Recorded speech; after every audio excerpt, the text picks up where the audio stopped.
Hello everybody, welcome on in. I hope you are all doing well. Amazon has dropped the patch notes for the upcoming March update on the PTR, and we've got some info about what we're going to be seeing in this coming month. We've got a new weapon coming in the Blunderbuss. That's going to be very exciting. It's supposed to be a ranged weapon that offers high mobility coupled with close to mid-range DPS. The first weapon to scale from strength and intelligence, making it a great option for a bruiser or mage build. Very interesting scaling choice. And then for the two trees of the Blunderbuss, they've got the containment tree, all about gap closing and unloading hot lead into your enemy's face. And then the chaos tree focusing on keeping your distance and bombing areas with explosive AoE.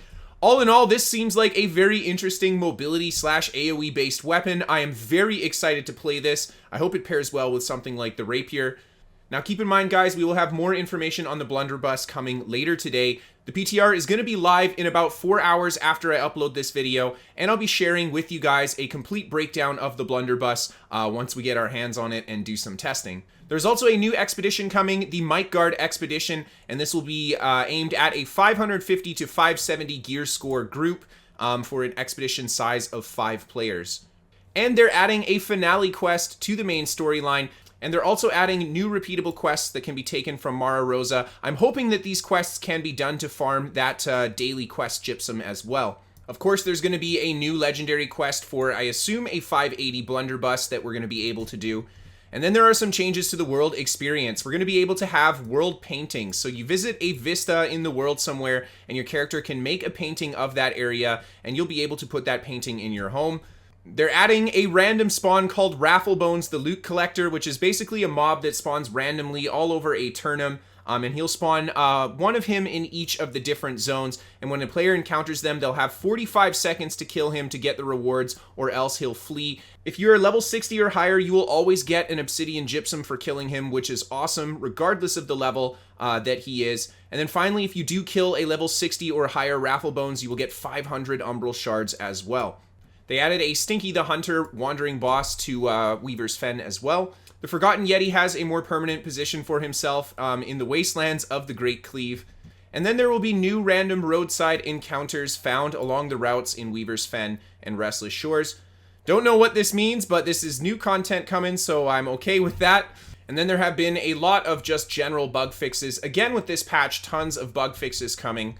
A few tweaks to AI aggro mechanics. The one worth mentioning here is that AI will no longer target any players until 5 seconds after their spawn begins or until they have been damaged. So they won't just spawn and attack like they used to, which is kind of nice. And then just a lot of little fixes and changes to the different mobs in the game. Queuing for an expedition will now only require one person at the entrance of the expedition, so it'll be a little bit easier, I think, to get people going without having to wait for everybody to pour it in. And a very exciting change, you can now view your inventory while moving. Finally, we get this very, very nice quality of life fix. And then they've added a new in-combat system. Whenever you are engaged in combat, it will show a sword status next to your health bar, or a sword icon. While in this state, you will not be able to change abilities or equipment, and this is replacing the previous functionality that wouldn't let you change abilities and equipment that were on cooldown. Honestly, I'm a little hesitant about this one. In-combat systems, from my experience, can be buggy, and sometimes it makes it so that you can't use the things that you want to on your character. Even if you're not in combat, it thinks that your character is. So we'll see how well this functions on the PTR, and when it hits the live server, how well it functions, and keep an eye on this one here. And of course, we've got a lot more fixes here just to the different weapons, sound effects, and stuff like that. One worth noting, flint arrows have been removed from the game, and if you have any flint arrows that you already own or have posted on the trading post, they will be turned into iron arrows, and that is because infinite ammo is now a thing. You no longer need T1 arrows or bullets, you will just have unlimited amounts of both, and if you equip a better ammo, you will begin to use that ammo up, but it will have a bit of a damage bonus versus just using the free infinite ammo. On top of it, the ammo damage values have been slightly adjusted here. And last but not least, ammo weight has been removed, and they've increased the maximum stack count for ammo to 1,000. So good changes, I think, all around to ammo here. Essentially no longer charging you to use the weapons that require ammo, which is really nice. Now, we talked a little bit about the Blunderbuss already. We'll have more info on that, of course, once it hits live on the PTR, and I can share some stuff with you guys. There's been some changes to burning on the Fire Staff, even more Fire Staff buffs. They increased the damage tick rate of the burn to every 1 second instead of every 1.5 seconds. They decreased the maximum stacks that you could apply with burning to 5. However, they increased the damage per stack from 3% weapon damage up to 6% weapon damage. So net, this will be a buff to the amount of burning damage that Fire Staff does. It will actually make the Fire Staff burn feel a lot more oppressive than it used to. And finally, the burnout ability for the Fire Staff will end early if you traverse into deep water. And they've done this with all of the gap closers in the game. They end early if you traverse into deep water. I think this is to prevent people from using water as kind of a piece of terrain that you need a gap closer to get over quickly. We'll see how this plays out. Honestly, I do like being able to use gap closers to get over that deep water. So yeah, I'm not a huge fan of this one. Just some fixes to the Great Axe here. Charge also getting that deep water treatment. Hatchet as well getting some fixes with their Feral Rush getting the deep water treatment. Now, Ice Gauntlet has nothing but fixes, no real changes to it. Life Staff has also had a lot of fixes and updates to some things that were wrong on the UI. And Musket has also had just a few fixes, with the critical reload passive now notifying you with the sound effect when you get your critical reload. Again, just more fixes to the Rapier. Very sad to see that the evade nerf wasn't walked back a little bit. Definitely going to have to run full refreshing on my Rapier in the future. And Flesh, of course, getting that deep water treatment. Sword and Shield, just more fixes. Again, no real changes. Leaping Strike getting the deep water treatment too. Void Gauntlet, again, just fixes to the heavy attack. Kind of similar to the heavy attack fix that the Ice Gauntlet had. And Warhammer, just fixes as well. Now, there have been a few changes to some of the perks that items have. The Abyssal and Elemental wards have been changed to be 3, 4, 5, and 6% with their corresponding tier. And then the Thrush, Slash, and Strike ward perk for armor has been increased to 2, 3, 4, and 5% damage reduction based on your tier. And then the Bloodletting and the Burning perks for rings have had the duration increased from 10 to 30% additional bleeding or burning duration for these perks. A big buff to these guys here. And then Retaliate has been reworked to give you a 2-second damage bonus after getting hit for 1 time, and it will not refresh if it's already active. Now, some changes to the game modes. Outpost Rush will auto-equip your consumables when you purchase them from the vendor in Outpost Rush. Really nice change there. Players can now queue for wars and invasions from their map. They no longer have to go to the war board. That is nice. They have increased the quantity and quality of rewards that players receive from the elite boss arenas. And successfully completing a boss arena will now reward 50 Umbral Shards as well. During wars, defenders will no longer be able to respawn on points A, B, and C, and they can only respawn inside of their fort. So that's a big change to the dynamic of wars there. And then they increase the quantity and quality of rewards that players receive from the end of a war as well. Invasions have also had a similar quantity and quality of reward increase. And a big change to Outpost Rush: if you kill a player in Outpost Rush, they will no longer enter the down state. They will now immediately die when hitting 0 health. So yeah, big change to the Outpost Rush meta there. Credit for killing a player will now go to the player who actually delivers the killing blow instead of the one who puts them into the down status. But seeing as the down status is removed, I guess this doesn't really impact much.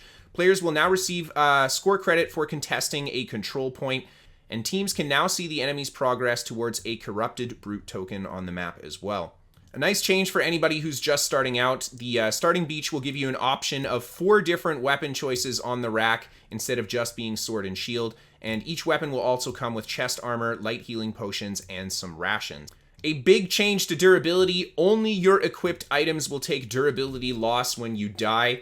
That's right, you can unequip all your gear and blood port now. That's the first thing that came to my mind. We'll see how well this plays out with the game, but big change there. For territory storage, the cost associated with moving items between your storages has been removed, and your faction no longer needs to own both territories in order to transfer items between your storages.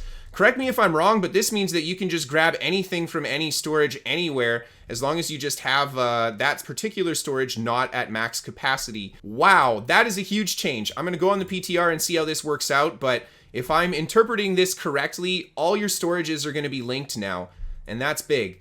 Player-to-player collision has been removed from open world expeditions and invasions. Very interesting change there. I wonder how that will affect open world PvP, or if there is still collision when you actually flag up for PvP. but it seems like the other War and OPR PvP game modes will still have player collision.